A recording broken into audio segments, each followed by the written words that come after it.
Chaque 12 août, le monde célèbre la journée internationale de la jeunesse, décrétée par les Nations Unies en 1965. Cette journée vise la promotion parmi les jeunes, les idéaux de paix, de respect et de compréhension entre les peuples. Au Togo, l'association de jeunes professionnels You4Youth initie depuis 2021 des programmes de formation, de sensibilisation, mais également de promotion de jeunes talents à travers des forats de la jeunesse, notamment avec pour objectif de faire des jeunes Togolais des acteurs de changement en faveur du développement durable. Et je reçois sur ce plateau Dr Abdulfad Fofana, président de l'association You4Youth. Bonsoir et bienvenue.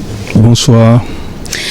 Un plaisir de vous revoir à nouveau sur ce plateau, justement bientôt un an après le programme La Youth Delivery Lab, une table ronde portée sur l'employabilité des jeunes. Quels sont les résultats de cette initiative qui a eu lieu justement à Lomé en septembre 2023 ?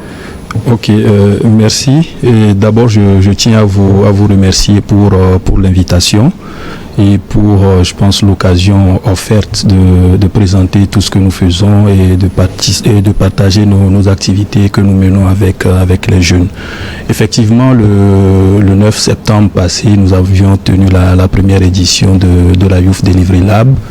Et la table ronde qui a réuni des jeunes Togolais autour d'un dialogue participatif et inclusif afin donc de proposer des pistes de solutions pouvant répondre donc aux actions publiques.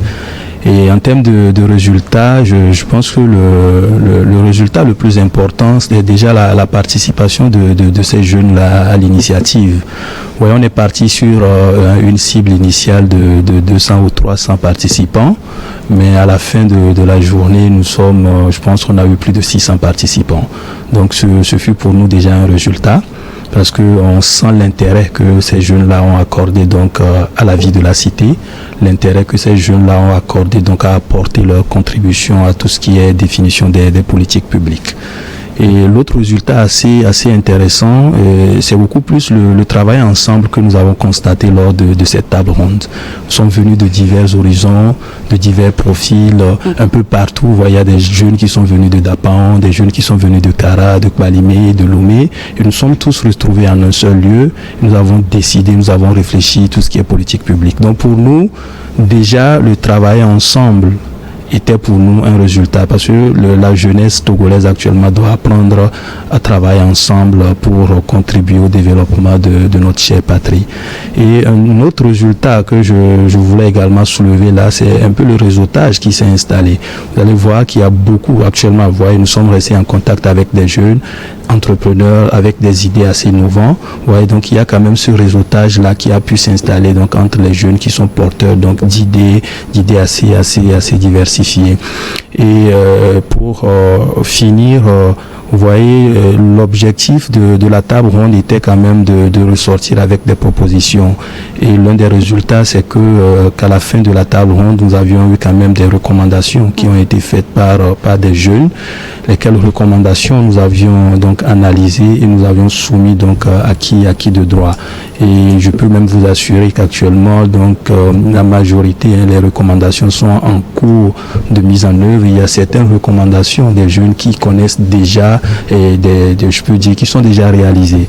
Et je pense on aura l'occasion d'ailleurs même de faire le point sur la mise en œuvre de ces recommandations dans la prochaine édition. Une table ronde axée sur les politiques publiques qui a donc invité les jeunes à se prononcer sur les questions. Justement, comment, en tant que président d'organisation, jugez-vous aujourd'hui l'implication ou l'intérêt que les jeunes ont porté à cette thématique précise? Oui, l'intérêt porté à la thématique, je pense que je viens de le dire de suite. Il fallait voir un peu l'engouement, il fallait voir un peu l'intérêt le jour de l'événement. Un événement, certes, qu'on a voulu faire en un temps record, mais on a passé toute la journée autour des discussions. Donc, il y avait quand même un fort intérêt. Vous voyez, des jeunes se sont déplacés, comme je l'ai dit, de l'intérieur du pays, de leurs propres moyens, pour participer donc à l'événement. C'est une façon donc de dire qu'ils sont vraiment intéressés donc à l'affaire publique. Et quand on parle de cible, comme je l'ai dit tantôt. Vous voyez, on est allé jusqu'à 600 participants pour une cible initiale de 200. Ça montre également l'intérêt que ces jeunes accordent à l'initiative. Et même pour vous donner déjà une idée de la seconde édition, nous avons lancé les inscriptions il y a juste, je pense, une semaine ou deux. Et nous avons actuellement environ 800 inscrits. Vous voyez, donc c'est ce qui montre encore une fois l'intérêt que la jeunesse accorde donc à ce que nous faisons. Nous sommes le 12 août qui marque donc la commémoration de la journée dédiée à la jeunesse dans le monde entier.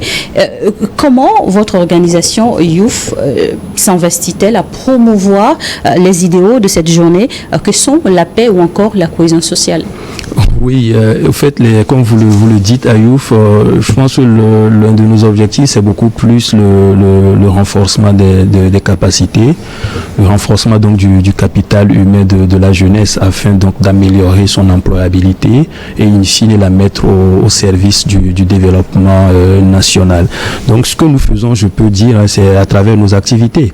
Et vous voyez, comme vous l'aviez su, vous voyez, depuis le début, on a beaucoup, c'est-à-dire on a fait des interventions aussi bien à l'université, aussi bien avec les jeunes professionnels en termes de formation sur des compétences assez transversales que nous appelons des soft skills. Donc pour nous, je peux dire, notre action phare, c'est beaucoup plus le renforcement des capacités afin donc d'améliorer l'employabilité. Un jeune qui a un emploi, c'est un jeune qui est stable. Un jeune qui est stable, c'est un jeune qui peut mieux contribuer également au développement de son pays. Et en dehors de ça, comme vous l'aviez, on vient de parler de la Delivery Lab. Nous, on pense également que les tables rondes que nous menons en impliquant donc les jeunes dans tout ce qui est action publique, en impliquant les jeunes dans la réflexion et dans le design des politiques publiques, c'est également un moyen assez efficace donc d'amener le jeune donc à participer et a également apporté sa contribution dans la mise en œuvre donc de l'action gouvernementale. Et tout récemment, vous allez voir, nos actions ne se limitent pas forcément à Lomé. Et nous avons également des actions où on rentre maintenant à l'intérieur du pays à travers les forats. Et c'est également une action pour, je peux le dire, créer un peu ce travail ensemble, cette cohésion entre les jeunes. Former pour renforcer la capacité des jeunes ou sensibiliser sur des enjeux de l'heure. Youth for Youth, c'est une organisation qui rassemble de jeunes professionnels. Comment réussissez-vous à encourager les jeunes professionnels à investir du temps pour d'autres jeunes? Comme vous l'aviez dit, nous sommes tous des jeunes professionnels, mais on a décidé donc de se mettre au service de nos confrères. Et je peux dire, c'est l'ADN au niveau de Youth. On se dit, voilà, on a eu la chance de bénéficier d'un certain nombre de programmes gouvernementaux. Et voilà, nous ne sommes pas les seuls Togolais. Il y a également nos jeunes frères, nous avons nos confrères. Donc, comment est-ce qu'il faut essayer donc de partager ces connaissances avec les nôtres pour avoir une masse critique qui peut effectivement contribuer donc au changement des mentalités, qui peut également contribuer au changement structurel de l'économie. Donc c'est notre motivation, nous sommes bénévoles pour ça et tout bénéficiaire à Youth bénéficie de façon gratuite de nos formations. Tout ce que nous faisons, nous le faisons de façon gratuite, mais à son tour également il s'engage donc à repartager également ce qu'il apprend autour de lui au fait. Donc c'est un peu le mécanisme que nous avons mis en place pour pouvoir inciter les jeunes non seulement à apprendre de ce que nous partageons, mais aussi à se rendre disponible pour le transmettre à leurs confrères. Et en tant qu'acteur de la société civile, quelles sont selon vous les réelles préoccupations de la jeunesse togolaise aujourd'hui? Oui, les réelles préoccupations, je ne dirais pas de la jeunesse togolaise, mais je dirais de façon générale, les préoccupations au niveau international, au niveau mondial, presque dans tous les pays, que ce soit dans les pays développés ou les pays en voie de développement. La préoccupation de la jeunesse, c'est beaucoup plus les questions d'employabilité. Et pour aller loin, on parlera donc des emplois décents. Vous voyez, ça, c'est, je peux le dire, une problématique qu'il faut adresser au niveau que le secteur privé doit adresser, que le secteur public doit adresser, mais aussi la société civile. Vous voyez un peu. Donc, c'est ce que nous essayons de faire, par exemple, à Youth. Pour nous, il est quand même bien donc de renforcer donc les compétences donc de ces jeunes-là, histoire de les rendre plus compétitifs sur le le marché du travail qui actuellement devient assez difficile en fait. Donc pour moi, je pense que pour un jeune, la problématique la plus importante qu'il faut adresser au niveau international, actuellement, c'est beaucoup plus les questions d'emploi décent pour les jeunes. Et les jeunes sont le cœur des cibles des actions de Youth for Youth. Comment, comme l'indique déjà le nom de l'association, justement d'après vous, quelle est l'importance de l'engagement des jeunes dans les décisions politiques et sociales d'un pays comme au Togo? Oui, l'importance de l'engagement des jeunes. Vous voyez, comme nous le disons, tout ce qui est action publique, les premiers bénéficiaires sont les populations. Et quand vous prenez la population, que ce soit au Togo et ailleurs, la jeunesse, actuellement, quand vous prenez les dividendes démographiques, les jeunes représentent une grande partie de la population. Donc, de facto, ils sont les premiers bénéficiaires donc, de ces programmes et politiques publiques. Pourquoi ne pas les associer au design et à la mise en œuvre de ces politiques publiques. Donc, en tant que bénéficiaire, je pense qu'il est important également que ces bénéficiaires-là soient associés à la définition et à la mise en œuvre donc, de ces politiques. Donc, primo, ils sont des bénéficiaires, donc impératif qu'ils soient associés. Et ce qui est intéressant, en associant les jeunes, il y a des avantages. Ouais, il y a cette capacité d'innovation, il y a ce dynamisme que les jeunes ont et qui peut également être mis au service donc de la mise en œuvre de ces politiques publiques-là. Et enfin, je pense que s'il y a des politiques qui sont adressées pour les jeunes, le fait de les associer est également un moyen assez efficace pour être en informé et pour s'informer réellement donc des besoins donc de ces jeunes. Ouais, le jeune il est le mieux placé pour exprimer ses besoins. Donc je peux résumer ça en 3 points. Bien de l'associer pour pouvoir bénéficier de sa capacité d'innovation et son dynamisme, bien de l'associer pour également avoir une symétrie d'information sur les besoins réels des jeunes et bien de les associer parce qu'ils sont également les premiers bénéficiaires de ces politiques publiques. Justement, parlant de politique publique, au Togo, le gouvernement réserve un 5% des parts des marchés publics à la jeunesse et aux femmes. Ce sont des opportunités et que les jeunes parviennent à saisir. Oui, comme vous l'avez dit, ça c'est d'ailleurs l'occasion de remercier quand même toutes ces initiatives. Vous allez voir que pas seulement les initiatives de 25% des marchés aux jeunes, mais il y a beaucoup d'autres initiatives que le gouvernement met en place pour permettre donc à cette jeunesse là de s'éclore. Et je peux le dire que les initiatives une chose est d'avoir ces initiatives, une autre en est de les saisir. Vous voyez, donc si le gouvernement fait sa part en mettant en œuvre ces initiatives, je pense qu'il revient également à nous jeunes d'être à l'avant-garde, d'être assez agiles, innovants, proactifs pour pouvoir saisir ces opportunités. Elles existent. Il faut juste qu'on se mette à l'œuvre pour les saisir. Après une première édition de la Youth Delivery Lab, principal programme de Youth for Youth, l'activité revient en septembre prochain avec pour thème valorisation du potentiel de la jeunesse et donc au service du développement. Pourquoi le choix de ce thème ? Oui, valorisation du potentiel de la jeunesse au service du développement. Donc oui, c'est parce qu'on se dit qu'il y a un potentiel énorme au Togo et un peu partout, et comment est-ce qu'il faut les valoriser pour le développement. Donc c'est une question qui doit normalement intéresser tous les acteurs, aussi bien l'acteur privé, comment est-ce qu'il doit capitaliser sur le potentiel de la jeunesse togolaise actuellement, aussi bien l'acteur public, comment est-ce que vers quel secteur devrions-nous orienter peut-être les curricula, quels sont les secteurs prioritaires dans lesquels on devrait peut-être aller vers des formations professionnelles pour réellement mettre cette main-d'œuvre-là innovante, dynamique et cette force de travail-là, qu'elle soit réellement alignée aux priorités gouvernementales. Et pour le jeune lui-même, c'est une thématique également qui l'amène non seulement à découvrir ses potentialités, mais aussi à savoir que oui, on est togolais, il faut également avoir cette fibre patriotique-là, de travailler non seulement pour soi, mais aussi donc de travailler pour un intérêt collectif. Donc c'est un peu les motivations donc du choix de ce thème. Le potentiel existe. les opportunités existent, le besoin existe, mais comment est-ce qu'il faut maintenant arriver donc à créer ce mariage-là entre le potentiel et la réalisation donc des objectifs définis. Et pour atteindre à la fin, quel objectif? Les objectifs, c'est comme nous l'avions fait la première fois, c'est beaucoup plus une table ronde de réflexion. Comme le diraient certains, c'est peut-être une tempête des cerveaux pour discuter, faire des propositions. Donc à la fin, c'est qu'on sortira peut-être avec des propositions qui sortent. Certes, ne sont pas des propositions idoines, ce sont des propositions des jeunes, c'est ce qu'ils en pensent et c'est ce qu'ils proposent. On va se faire dire, oui, voici ce que moi, en tant que jeune, ce que nous-mêmes nous devons faire, qu'est-ce que le secteur privé doit faire et qu'est-ce que nous voulons également que le secteur public fasse pour que qu'on puisse valoriser donc ce potentiel de la jeunesse. Donc, au sorti de cette table ronde, c'est d'abord des recommandations qui seront donc soumises à tous les acteurs impliqués. Alors, ce sont chaque fois des centaines de jeunes qui bénéficient des programmes de formation de Youth en 3 ans. L'association compte un peu plus de 2500 bénéficiaires. Les forats, ce sont des activités qui se tiennent pas seulement à Lomé, mais également dans d'autres grandes villes du pays. Parlez-nous-en justement de cette initiative. Oui, les forats, je peux dire, c'est la nouvelle initiative puisqu'on a démarré avec nos produits Skill for You. Ça, c'était beaucoup plus des renforcements des capacités sur des soft skills.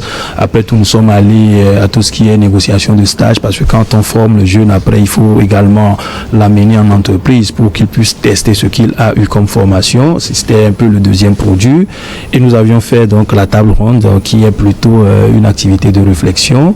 Mais là, nous sommes allés un peu à un niveau plus granulaire où on s'est dit qu'il faut aussi aller vers nos cadets. Parce que toutes les activités que nous avons, ça porte beaucoup plus sur les étudiants ou les jeunes professionnels.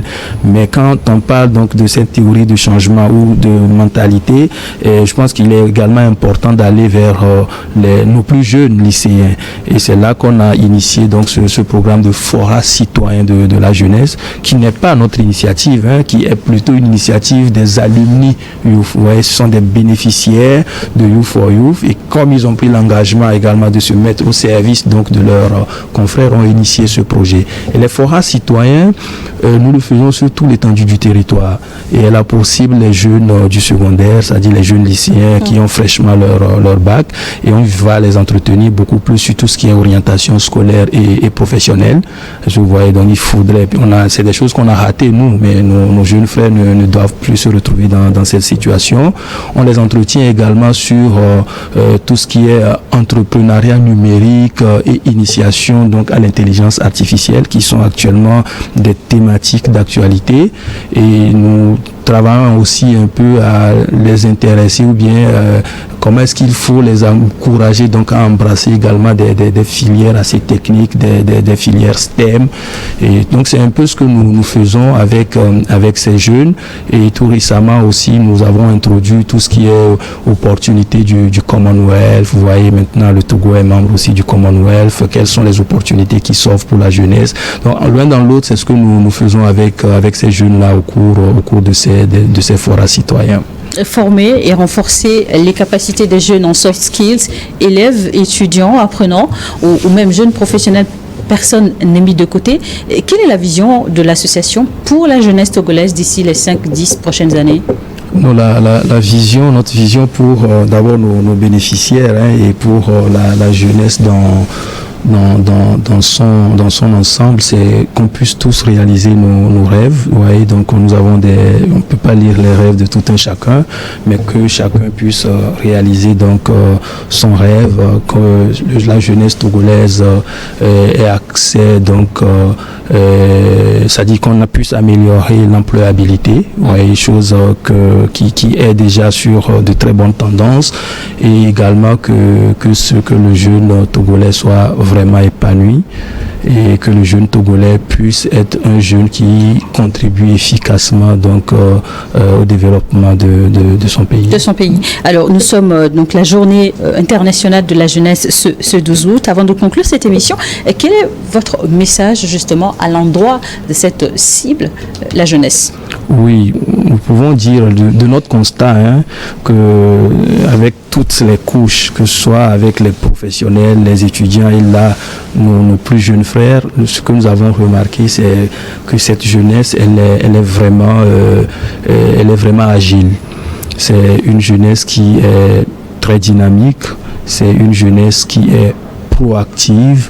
Et le message que nous pouvons porter donc à cette jeunesse, c'est qu'elle doit normalement être également, je peux dire, elle doit savoir saisir les opportunités. Vous voyez, comme je l'ai dit tout tantôt, il y a beaucoup d'opportunités. Il y a des initiatives actuellement que le gouvernement a mis en place pour permettre à cette jeunesse donc de s'épanouir, des initiatives assez innovantes. Je ne vais pas aller dans le détail pour en citer, mais tout ce que je peux dire comme message donc à la jeunesse, c'est d'être assez éveillé, de saisir donc les opportunités. Et justement, parlons d'opportunités. Avant la Youth Delivery Lab à Lomé en septembre prochain, une activité en amont est organisée très prochainement dans une autre ville du Togo, à Tapamé. Si.